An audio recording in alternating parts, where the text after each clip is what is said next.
Olá, seja muito bem-vindo. Começa agora o JR Entrevista. Hoje com a gente a deputada federal Bia Kicis, do PSL do Distrito Federal. A deputada é presidente da Comissão de Constituição e Justiça, a mais importante da Câmara dos Deputados.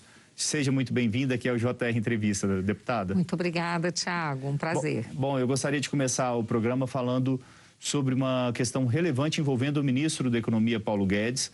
Foi revelada aí na última semana que o ministro tem uma offshore no exterior com investimentos vultuosos e que ele teve ganhos durante o período em que ele ocupa o cargo.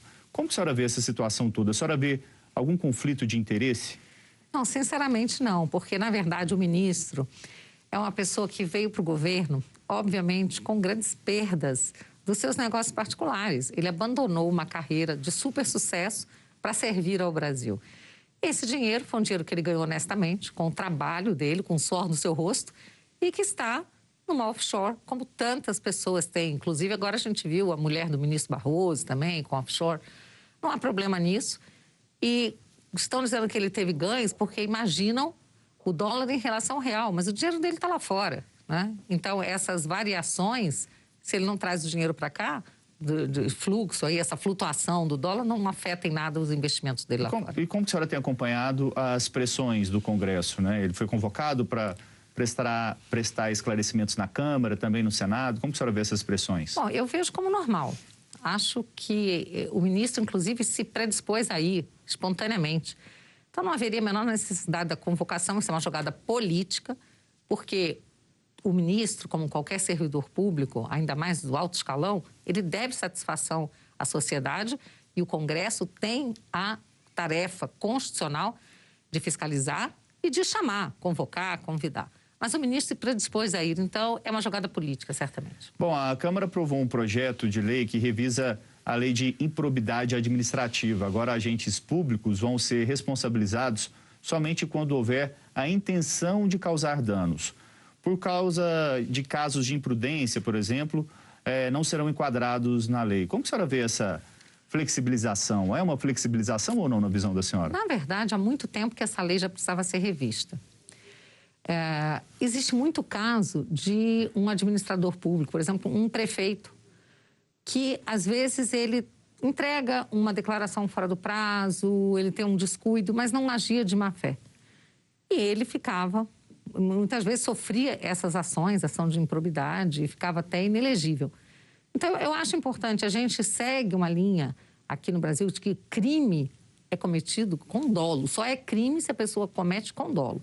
Agora, o tempo vai dizer se vai haver abusos ou não, mas que precisava rever a legislação, precisava sim. Bom, a senhora foi procuradora, né? A senhora sabe, principalmente falando dessa questão da legislação de improbidade administrativa, dificilmente um administrador público consegue passar 4 anos no cargo e sair sem nenhum processo, né? É uma judicialização muito grande aqui no país, né? Exatamente. E isso até faz com que bons administradores, bons gestores se afastem. Porque falam assim, não, eu não quero confusão para minha vida, eu vou sair de lá, desse cargo no executivo, respondendo a milhões de processos, e acaba que só pessoas, né, que estão acostumadas a lidar com esse tipo de conflito é que assumem os cargos. Então, acho importante que a gente consiga separar o joio do trigo. Bom, e voltando aí ao tema, continua nessa linha de judiciário, né, da questão jurídica, a senhora como procuradora por 24 anos, como que a senhora viu a proposta em discussão na Câmara que aumenta de 2 para 4 o número de indicações do Congresso para integrantes do Conselho do Ministério Público, o CNMP? Eu acho que é preciso deixar muito claro que o Conselho Nacional do Ministério Público não é o Ministério Público. As funções são funções administrativas e de, digamos, correição. Não é atividade fim. Acho que eu, por exemplo, fui uma pessoa que várias vezes procurei o CNMP para denunciar procuradores que faziam malfeitos, procuradores que usavam do cargo, por exemplo, para impor uma ideologia. E todas as vezes que eu bati as portas do Conselho, o Conselho bateu a porta na minha cara. Mesmo sendo da carreira? Sim, eu não era do Ministério Público, eu era procuradora do DF. Mas o que acontecia? A gente via que havia uma clara proteção integrantes da carreira, principalmente aqueles que eram alinhados, mas numa postura política contra o conservadorismo. Então, eu não tenho dúvida de que precisa mudar. Era preciso fazer uma mudança. Agora, dizer se essa mudança que está sendo proposta é a melhor ou não, aí já são outros 500. Eu acho que precisa melhorar a redação da PEC do jeito que está. Ela não está plenamente satisfatória e muitos procuradores estão chiando muito. Alguns com razão e outros sem, tá? Mas precisava mudar. Agora, precisa aperfeiçoar a proposta. Mas aí, no caso, com 4 indicados pelo Congresso ali no colegiado, também não aumenta demais o poder do Congresso dentro do colegiado? Na verdade, você tem que pensar que o Congresso é o representante do povo. E o conselho é um conselho externo. A função é você ter também uma fiscalização de fora. Mas há um desequilíbrio se você comparar com o Conselho Nacional de Justiça, por exemplo, onde a maioria são juízes, magistrados internos da carreira. Eu acho que tem que buscar um pouco mais esse equilíbrio. Por isso que eu te disse, a redação proposta, a meu ver, não é a ideal. Tem que mexer, mas tem que encontrar um ponto de equilíbrio ainda. Bom, vamos falar agora sobre a questão dos precatórios, né, que são as dívidas judiciais da União. Tem um projeto na Câmara dos Deputados, já foi criada uma comissão especial para tratar do tema e o governo conta com esses recursos para fazer aí o novo Bolsa Família, que seria o Auxílio Brasil. Conta com uma folga, né, no orçamento e o relator, deputado Hugo Mota, retirou do texto a parte que trata do parcelamento do pagamento das dívidas. A senhora acha que esse projeto, ele vai passar na Câmara? Como está a situação nesse momento? Bom, quando ele passou na CCJ, passou por uma margem muito apertada. Então, foi preciso mexer na redação, porque realmente estava trazendo uma percepção de que estavam prorrogando por muito tempo. Depois... Calote, praticamente. Praticamente um calote, só que para poder abrir um espaço fiscal para atender os mais necessitados. E, na verdade, era preciso dizer que só os 5% dos precatórios é que entrariam nessa conta aí, que respondiam a 90% da dívida,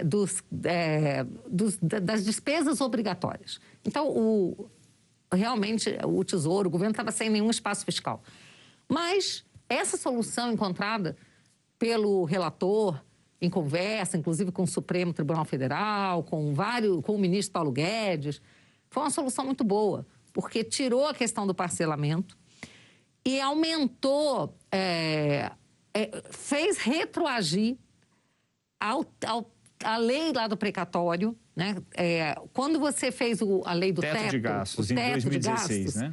Ele foi bem posterior à solução que se deu para o precatório. Então, ficou uma diferença que estava apertando esse teto. Está crescendo muito mais, ao retroagir, você já elevou o teto. Sem tirar os precatórios do teto, você subiu o teto. Então, com isso, se achou uma solução e derrubou de 90% para em torno de 40% das despesas obrigatórias a questão do precatório. Então, isso já vai ser muito bom. Rapidamente, a senhora acha que vai ser necessário, já que nós não estamos ainda discutindo muitas questões para criar o Auxílio Brasil, vai ser necessário prorrogar o auxílio emergencial? Eu acredito que o Auxílio Brasil ele vem, inclusive, com um valor bem maior do que o Bolsa Família. Previsão em torno de 300. Exatamente. Então, mas tem muita questão legislativa para discutir. Vai ser necessário o auxílio emergencial por mais um tempo? Eu não sei te dizer isso agora, seria um pouco de adivinhação. Mas na opinião da senhora? Eu acho que a gente vai conseguir aprovar, né? Nós estamos trabalhando para aprovar o Auxílio Brasil. Mas se for preciso prorrogar o auxílio emergencial por mais 1, 2 meses, a gente fará. As pessoas não ficarão desamparadas. Tá bom. E você pode assistir ao JR Entrevista na Record News às 7h, no portal R7, no Play Plus, no Jornal da Record, no JR 24 horas, à 00h30 e também nas nossas redes sociais. Deputada Bia, na sexta-feira a Petrobras anunciou um reajuste aí de 7% na gasolina, também reajuste no gás de cozinha. Na distribuidora, a gasolina vai aumentar 20 centavos. Aí a gente sabe também que tem o ICMS, né, dos estados, que é por percentual. Então, nós estamos falando aí de mais cerca de 6 centavos. A gente vai chegar em muitos lugares com a gasolina R$ 7,00. Como que a senhora vê essa situação? A situação é bem assustadora, né? Mexe com o bolso de todo mundo. A gente sabe que combustível, transporte, tudo depende disso, até a comida que chega à mesa. Mas isso é uma situação, é preciso dizer que não é só do Brasil, está acontecendo no mundo inteiro. É uma crise, né, mundial. E estamos trabalhando para achar uma solução. O presidente já disse, né, tirou imposto aí, agora do gás, tirou imposto do diesel. O que diz respeito ao imposto federal, o governo Bolsonaro está trabalhando para aliviar o bolso do contribuinte. Mas é preciso mexer na questão também dos estados, do imposto estadual. O problema é que a competência para estabelecer as alíquotas é dos estados, não é do governo federal. Nós vivemos numa república federativa e a União não pode, né, interferir naquilo que é de competência dos estados. Mas está se buscando uma solução no Congresso, nós temos falado sobre isso, que vai dar um alívio muito grande no bolso, uma diferença aí grande de 8% para a gasolina, 7% para o álcool, 3% para o diesel. Isso está sendo trabalhado no Congresso. A senhora acha que vai passar esse projeto? Que sim. O presidente Arthur Lira, né, o presidente da Câmara dos Deputados, ele está muito engajado. Está empenhado nesse assunto. Ele está muito empenhado. Eu acredito que participei de uma reunião dos líderes. Todos querem fazer com que isso passe. Né? É preciso Qual que seria fazer a solução? essa sinalização. Explica para o nosso telespectador. Qual que seria a solução? Você não mexe na alíquota, mas você mexe na base do imposto, tá? Um valor fixo na base, no ad rem. E aí é uma solução um pouco técnica demais para explicar em poucas palavras. Mas você não mexe na alíquota, isso é que é importante. Hoje a alíquota média nos estados é de 27,5%. 27,5% é a média. Isso, O que acontece é que toda vez que aumenta o produto, aumenta o imposto. Então a gente estaria falando de aumento de carga tributária toda vez que tem um reajuste. A ideia é mudar a base de cálculo? Exatamente, você vai trabalhar na base de cálculo e não na alíquota. E aí, se alguém reclamar, vai ficar muito claro para o consumidor quem é o responsável pelo aumento de imposto. Porque a União, o governo e o parlamento vão trabalhar juntos para trazer esse alívio para o consumidor. Mas na hora que chega lá no posto, na hora que o contribuinte chega lá para abastecer, ele não quer saber muito se é imposto estadual, federal. Normalmente cai no governo federal esse tipo de pressão, né, de insatisfação. Eu acho que isso vai ficar muito claro agora, né? Porque é claro que vai se dar muita publicidade a essa ação do governo, do Congresso Nacional, e aí vai ficar muito claro se algum governador quiser ir ao Supremo para reclamar, quiser trabalhar para mudar, tirar esse desconto, ele vai ter que botar a digital dele, a cara dele, para o contribuinte saber. Deputado, a gente tem uma outra questão muito relevante, que é a questão da desoneração da folha de pagamento para 17 setores da economia, que são os setores que mais empregam no país. Há uma discussão lá no Congresso, não há muito apoio do Ministério da Economia para esse assunto. Como a senhora vê essa discussão? É uma situação muito sensível, né? Quando você diz que não há apoio para o Ministério da Economia, a gente tem que pensar que cada um faz o seu papel. O Ministério da Economia lá é o dono da chave do cofre. É ele que sabe o que tem dinheiro lá dentro para entrar e para sair. Então, quando ele diz que não pode, é porque não tem. A gente muitas vezes se ilude, né? Acha que vai sair um dinheiro de algum lugar encantado, que não sai. Mas esse tema, inclusive, está na CCJ. E nós estamos trabalhando, buscando uma saída, buscando um espaço fiscal. O governo Bolsonaro é sensível, quer achar uma solução porque o governo, ele incentiva muito aquelas pessoas que investem, que geram empregos e não quer que tenha desemprego no país, evidentemente. Então, estamos nesse momento procurando uma fórmula de achar uma saída para isso. É importante preservar empregos, sem dúvida, mas o dinheiro tem que sair de algum lugar. E sem aumento de imposto, de preferência, né? Verdade. A gente está numa situação aí de 14 milhões de desocupados no país, embora o emprego formal tenha melhorado. A gente vai para um intervalo, tá, deputada? E logo daqui a pouco, na volta, a gente fala sobre as articulações para as eleições do ano que vem. Continue com a gente. Estamos de volta com JR Entrevista. Nossa convidada hoje é a deputada federal Bia Kicis, do PSL do Distrito Federal. Bom, como que a senhora recebeu a criação aí de um novo partido, União Brasil, fusão do PSL Democratas, partido, um dos partidos é o PSL, que a senhora ainda faz parte. Como que a senhora viu essa movimentação? Tá todo mundo se mexendo aí, né? Buscando uma saída, porque o cenário eleitoral, ele está bastante complicado, ainda mais sem as coligações, criar a federação. Então, está uma situação que ninguém sabe, na verdade, o que vai dar. Então, no caso, o PSL e o DEM resolveram se unir. A gente nem sabe ainda se eles vão apoiar o presidente, se vão ser oposição. Eles falam em ter candidato próprio, se vão em busca, né, de uma terceira via. Eu acho que está tudo muito no ar ainda. Eu converso com as pessoas, ninguém sabe muito bem dizer. Agora, algumas pessoas falam que o União Brasil já nasceu com uma desunião aí, né? Já com muito conflito interno. Não é fácil você juntar tanta gente, juntar tantas pessoas que estão buscando espaço. É complicado. Essa união aí... A senhora vai deixar o partido? O mais provável é que sim, porque eu faço parte da base do presidente, aquelas pessoas que estão até aguardando a sinalização do presidente, para onde ele vai, para a gente decidir. A gente sabe que o presidente não pode ter um partido só com ele. Ele tem que ter aliados em vários partidos. Mas a nossa ideia é aguardar a decisão dele para a gente ver onde a gente se coloca. Ele já deu algum sinal para vocês de qual partido ele vai? Tem se falado muito na questão do Progressistas nesse momento?